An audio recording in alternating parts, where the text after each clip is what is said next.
આ વખતે ઇવ્યુલેટેડ અલનીનો હતો અને લગભગ ઘણા ભાગોમાં અલનીનોની અસર થવામાં છે. ફ્રાન્સ વગેરે ભાગોમાં પણ અલનીનોની અસર થવામાં છે. એટલે ત્યાં પણ ગરમી છે. એટલે પ્રશાંત મહાસાગરનું હવામાન આ વખતે પ્રતિકૂળ રહેવામાં હતું. આ ઉપરાંત અન્ય ભાગોમાં જોઈએ તો પરંપરાગત જ્ઞાન પ્રમાણે જોઈએ તો આ વખતે રોહિણી નક્ષત્રના ત્રીજા પાયો બગડ્યો હતો અને જેના કારણે વરસાદમાં વાયુ ફૂંકાય એવો ઉલ્લેખ છે. જેના કારણે જ્યારે અલનીનોની અસર હોય ત્યારે પરંપરાગત જ્ઞાન જોવું સારું રહે. એટલે કેટલાક જાણ્યા અજાણ્યા બળોના કારણે આધુનિક જ્ઞાન પ્રમાણે જોતાં પણ આ વખતે વરસાદની કંઈક ને કંઈક મોકળ તો હતી, જેથી વરસાદ લેટ થવામાં હતો. લગભગ રોહિણી નક્ષત્રના ત્રીજા પાયો બગડતા વાયુ ફૂંકાય, એટલે વાયુ જ્યાં સુધી શાંત ન થાય ત્યાં સુધી વરસાદ થાય નહીં. કારણ કે પરંપરાગત જ્ઞાન પ્રમાણે રોહિણી નક્ષત્રની અગત્યતા છે. પરંતુ હવે આદ્રા નક્ષત્રમાં સૂર્ય આવેલ છે અને આદ્રા નક્ષત્રમાં પવનની ગતિ ધીરે ધીરે ઘટશે અને વરસાદ આવવાની શક્યતા રહેશે. લગભગ બુધ, ગુરુ અને શુક્ર ગ્રહ હવે એની અસરો થશે. ખાસ કરીને વરસાદ ઉપર જો ગ્રહોની અસરો જોઈએ તો ઇનર પ્લેનેટ બુધ અને શુક્રની અસરો થતી હોય છે. સૂર્ય અને બુધ ગ્રહો પણ અસર થતી હોય છે, પણ તે અસરો સમુદ્ર ઉપર થતી હોય છે.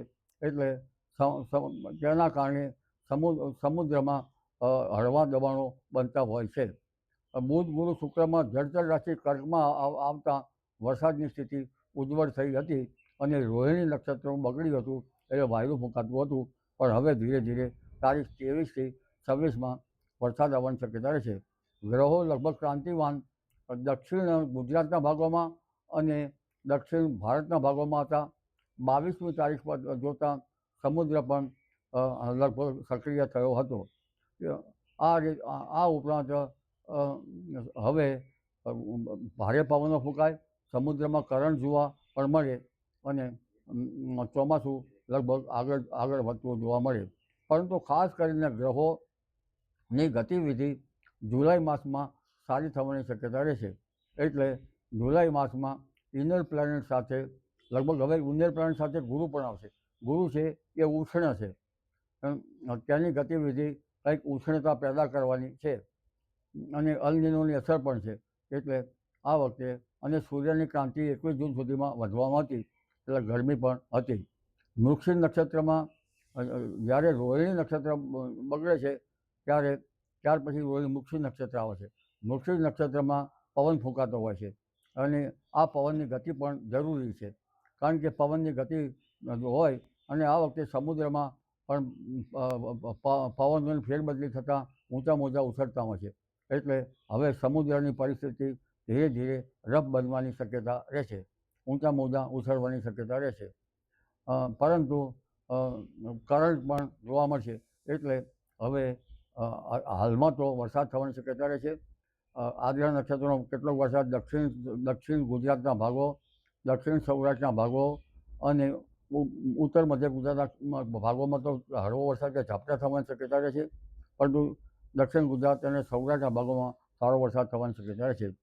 29 જૂન પછી જળચર રાશિમાં ગ્રહો આવે છે અને આધુનિક જ્ઞાન પ્રમાણે જોઈએ તો હવાના દબાણો બંગાળ ઉપસાગરમાં 27-28 તારીખમાં થવાની શક્યતા રહેશે. બંગાળ ઉપસાગરની શાખા અને અરબી સમુદ્રની શાખા સાથે ચાલે તો સારો વરસાદ આવવાની શક્યતા રહે, પણ આ સાથે ચાલતી નથી. આ ઉપરાંત વરસાદ જે પાકિસ્તાનથી લઈને ગંગાનગર, અલ્હાબાદ થઈને પશ્ચિમ બંગાળ સુધી જે રેખા હોય એ પણ સાનુકૂળ બનવી જોઈએ. આ વખતે 25 વિક્ષોભ એક પછી એક વધારે આવ્યા છે. ગંગા જમુનાના મેદાનો તપ્યા નથી. 25મી વિક્ષોભ જ્યારે આવતા હોય ત્યારે વરસાદમાં કંઈક ને કંઈક મુશ્કેલીઓ આવતી હોય છે. આ 25 વિક્ષોભ આવવાનું મુખ્ય કારણ કેટલાક જાણ્યા અજાણ્યા બળોના કારણે આવ્યા છે, જે સંશોધનનો વિષય છે. જો 25 વિક્ષોભ ના આવ્યા હોય તો ચોમાસામાં ગંગા જમુનાના મેદાનો તપ્યા હોત અને વરસાદ સારો થયો હોત. એટલે હવે ધીરે ધીરે 29 જૂનથી 7મી જુલાઈ વચ્ચે ગ્રહો ગ્રહો સાનુકૂળ છે, નક્ષત્રમાં પણ સાનુકૂળતા છે, એટલે સૌરાષ્ટ્રના ભાગોમાં વરસાદ સારો આવશે. ગુજરાતના અન્ય ભાગોમાં પણ વરસાદ સારો આવવાની શક્યતા રહે છે. ઉત્તર ગુજરાતના ભાગો, મધ્ય ગુજરાતના ભાગો, પૂર્વ ગુજરાતના ભાગોમાં વરસાદ આવવાની શક્યતા રહે છે. દક્ષિણ ગુજરાતના કેટલાક ભાગમાં ભારેથી અતિભારે વરસાદ થવાની શક્યતા છે. કેટલાક ભાગમાં પૂરની સ્થિતિ સર્જાઈ શકે. આ ઉપરાંત દક્ષિણ સૌરાષ્ટ્રના ભાગોમાં પણ કેટલાક ભાગોમાં ભારે વરસાદ આવવાની શક્યતા રહે છે. સૌરાષ્ટ્રના ઘણા ભાગોમાં વરસાદ આવવાની શક્યતા રહે છે. અને ઉત્તર ગુજરાતના કેટલાક ભાગોમાં તો લગભગ પૂર્વ ગુજરાતના ભાગો, મહીસાગરના ભાગો અને ઉપરાંત ઉત્તર ગુજરાતના કેટલાક ભાગો, સાબરકાંઠાના કેટલાક ભાગમાં હળવો, કોઈ ભાગમાં ભારે તો કોઈ ભાગમાં અતિ ભારે વરસાદ થવાની શક્યતા રહે છે. જી.